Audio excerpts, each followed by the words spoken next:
बिस्मिल्लाहिर्रहमानिर्रहीम। अस्सलाम वालेकुम दोस्तों, अगर आपको हमारी वीडियो अच्छी लगे तो इसे लाइक शेयर ज़रूर कीजिए और ऐसे ही मज़ीद वीडियोस देखने के लिए हमारे चैनल को ज़रूर सब्सक्राइब करें।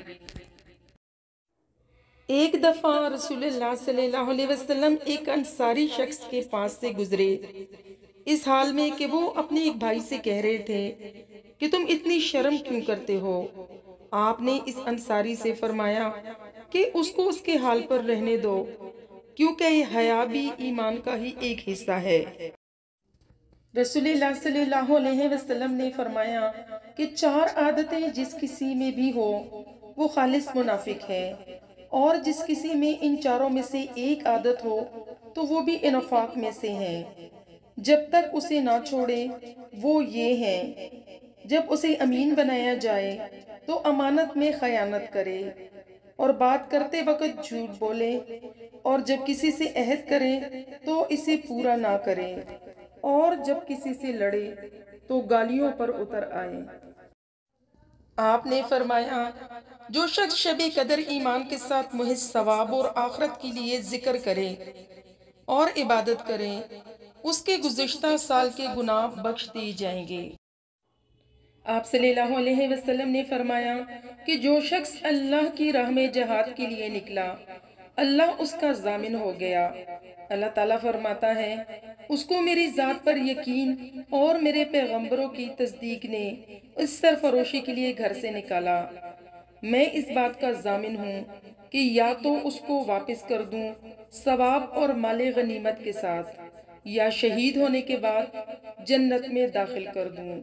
रसूलुल्लाह सल्लल्लाहु अलैहि वसल्लम ने फरमाया, और अगर मैं अपनी उम्मत पर इस काम को दुश्वार ना समझता तो लश्कर का साथ ना छोड़ता, और मेरी ख्वाहिश है कि अल्लाह की राह में मारा जाऊं, फिर जिंदा किया जाऊं, फिर मारा जाऊं, फिर जिंदा किया जाऊं, फिर मारा जाऊं। रसूलुल्लाह सल्लल्लाहु अलैहि वसल्लम एक दिन उनके पास आए। उस वक्त एक औरत मेरे पास बैठी थी। आपने दरियाफत किया, ये कौन है?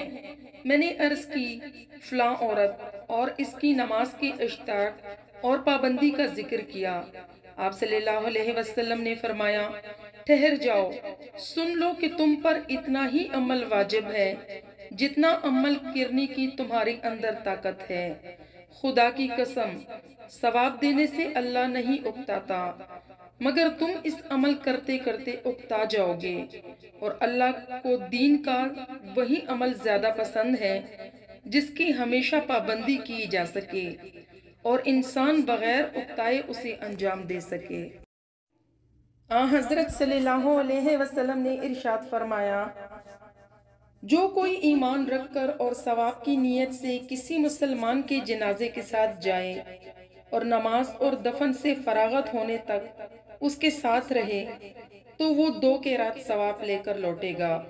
हर क़िरात इतना बड़ा होगा जैसे उहद का पहाड़, और जो शख्स जनाजे पर नमाज पढ़कर दफन होने से पहले लौट जाए तो वो 1 क़िरात सवाब लेकर लौटेगा। आप सल्लल्लाहु अलैहि वसल्लम ने फरमाया कि मुसलमान को गाली देने से आदमी फासिक हो जाता है, और मुसलमान से लड़ना कुफ्र है। आपने फरमाया कि जब आदमी सवाब की नीयत से अपने अहलो आया पर खर्च करे, बस वो भी उसके लिए एक सदका है।